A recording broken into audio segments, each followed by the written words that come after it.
ओम नमः शिवाय। श्रीलिंग महापुराण 100वां अध्याय। शिवकृत दक्ष के यज्ञ का विध्वंस। ऋषिगण बोले, कैसे भगवान परमेश्वर महेश्वर दधीच के कहने से विष्णु के साथ उन सब को जीता, यह बताइए। सूत बोले, दक्ष के यज्ञ में भगवान रुद्र ने विष्णु सहित सब देवताओं और मुनियों को जला दिया। हे सुव्रत, देवी उमा के वियोग के असह्य दुख से बहुत दुखी भगवान परमेष्ठी शिव ने भद्र नामक गण को भेजा। वीरभद्र ने गणों के स्वामियों को अपने बालों से उत्पन्न किया। प्रतापी वीरभद्र उनके साथ रथ पर सवार हुए, जिसके सारथी ब्रह्मा थे। वे तब दक्ष के यज्ञ की ओर चले। विभिन्न अस्त्रों को धारण किए हुए उत्तम विमानों पर बैठकर गणेश्वर वीरभद्र के रथ के पीछे चले। दक्ष का यज्ञ स्थल हिमालय पर्वत के उत्तम और मनोहर चोटी पर गंगा द्वार के समीप था। हे ब्राह्मणों, वह शुभ और प्रसिद्ध स्थान कनखल नाम से प्रसिद्ध था। भगवान शिव ने वीरभद्र को उस यज्ञ स्थल को जला डालने के लिए भेजा था। उस समय वहाँ पर संसार को भय की सूचना देने वाला महान उत्पात हुआ। पहाड़ दरक उठे, पृथ्वी हिलने लगी, वायु भी इधर उधर घूमने लगे और समुद्र भी शुद्ध हो गया। अग्नि का जलना बंद हो गया और सूर्य का चमकना बंद हो गया। ग्रहों ने प्रकाश बंद कर दिया और ना देवता ना राक्षस कोई प्रसन्न नहीं था। तब दूसरी कालग्नि के समान वीरभद्र ने अपने रोमों से उत्पन्न गणेशनों के साथ यज्ञ स्थल में प्रवेश किया। उन्होंने अमित तेजस्वी दक्ष से कहा, हे दक्ष, पिनाकधारी शिव द्वारा मैं केवल अपने संपर्क से मुनिगणों सहित तुमको जलाने के लिए आज भेजा गया हूँ। ऐसा कहकर गणेश्वरों ने यज्ञशाला को जला दिया। क्रुद्ध गणेश्वरों ने यज्ञ के खंभों को उखाड़ कर फेंक दिया और होता और प्रस्तोता को भी बाहर फेंक दिया। गणेश्वरों ने सबको जला डाला। उन्होंने गंगा जी की बहती धारा में सबको पकड़कर फेंक दिया। महातेजस्वी वीरभद्र ने उड़ते हुए इंद्र और अन्य देवताओं के हाथों को पकड़ लिया।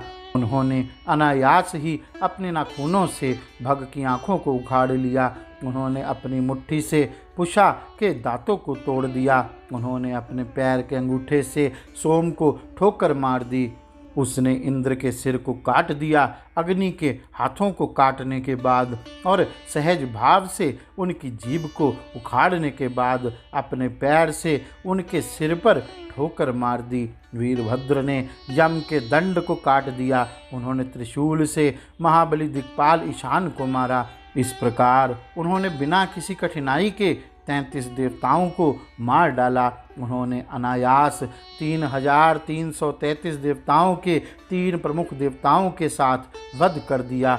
उन्होंने मुनीश्वरों को भी मार डाला। वीरभद्र ने उन देवताओं का भी वध कर दिया जो युद्ध करने के लिए तैयारी में थे। भगवान रुद्र ने अपने तलवारों, बाणों और अन्य हथियारों से उनको मार डाला। तब महान तेजस्वी और महाशक्तिशाली विष्णु ने अपनी गदा को उठाया और रुद्र से युद्ध करने लगे। उन दोनों के बीच भयंकर और रोमांचक युद्ध हुआ। विष्णु के योग बल से उनके शरीर से शंख, चक्र और गदा हाथों में धारण किए हुए दिव्य देह वाले असंख्य योद्धा पैदा हो गए। नारायण के समान प्रभा वाले उन सबको वीरभद्र ने अपनी गदा से वध करके विष्णु के सिर पर गदा से प्रहार किया। उसके बाद उनकी छाती पर सहज भाव से गदा से मारा। भगवान विष्णु युद्ध भूमि में बेहोश होकर गिर पड़े। वह फिर उठ खड़े हुए। उन्होंने वीरभद्र को मार डालने के लिए अपना चक्र उठाया। क्रोध से लाल लाल आंखों से युक्त विष्णु खड़े हो गए। अधीन आत्मा वाले वीरभद्र ने काल के समान तेज वाले भयंकर चक्र को विष्णु के हाथ में ही स्तंभित कर दिया। यह विष्णु के हाथ में पहाड़ की तरह जड़ हो गया। वह तनिक भी हिला नहीं। उस समय वीरभद्र ने 3 बाणों से विष्णु के श्रांग नामक धनुष को काट दिया। वह 3 टुकड़े हो गया।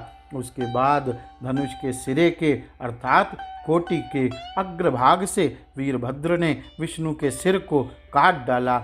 विष्णु का वह कटा हुआ सिर भगवान शंकर के सांस की वायु से प्रेरित होकर पाताल लोक में तुरंत चला गया। उसके बाद वहाँ आहवनीय अग्नि ने भी प्रवेश किया। उस अग्नि से यज्ञ के कलश नष्ट हो गए, तोरण सहित यज्ञ के खंभे टूट गए, यज्ञशाला जल गई, यज्ञ के पवित्र पात्र भी नष्ट हो गए। यज्ञशाला को जलते देखकर यज्ञ भी आकाश में मृग के रूप में भागे। तब पराक्रमी वीरभद्र ने प्रजापति धर्म, जगत गुरु कश्यप पुत्रों समेत अरिष्टनेमि, अंगिरा मुनि, कृष्णाश्व और दक्ष इन सब के सिर पर पैर से ठोकर मारा। हे उत्तम ब्राह्मणों, दक्ष का सिर काटकर अग्नि में जला दिया। प्रतापी वीरभद्र ने देवों की माता सरस्वती की नाक के सिरे को अपने हाथ के नाखून से चूंट लिया। वह शान से उन सब के बीच उसी तरह खड़े हो गए जैसे शमशान में शिव। उसी समय पद्मयोनि महातेजस्वी ब्रह्मा ने वीरभद्र के सामने आकर प्रणाम करके प्रार्थना की, हे भद्र, आपका क्रोध व्यर्थ है, सब स्वर्गलोक के निवासी पहले ही नष्ट हो गए। हे सुव्रत, प्रसन्न हो, अपने रोमों से उत्पन्न गणेश्वरों सहित सबको क्षमा करो।